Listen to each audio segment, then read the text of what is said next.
ஈரானில் நடைபெற்று வரும் போர் உலகளவில் எரிபொருள் விநியோகத்தில் பெரிய பாதிப்பை ஏற்படுத்தியுள்ளது.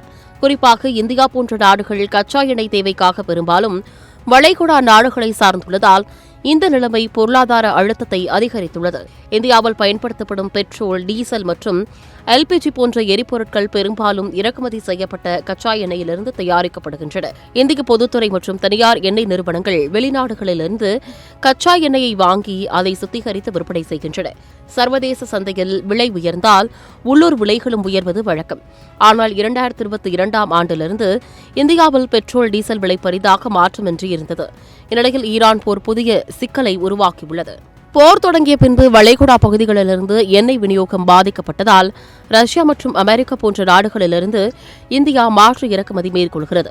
ஆனால் இந்த எண்ணெயை சுத்திகரிப்பதற்கு கூடுதல் செலவு தேவைப்படுகிறது.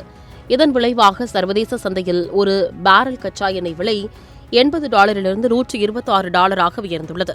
இதனால் இந்தியன் ஆயில், பாரத் பெட்ரோலியம் மற்றும் HP போன்ற நிறுவனங்கள் கடும் நஷ்டத்தில் இயங்குகின்றன.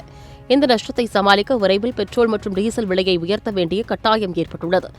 இதன் தாக்கமாக போக்குவரத்து செலவுகள் உயர்ந்து காய்கறி, பால், அத்தியாவசிய பொருட்கள் மற்றும் தினசரி பயன்பாட்டு பொருட்களின் விலைகளும் அதிகரிக்கும் அபாயம் உள்ளது.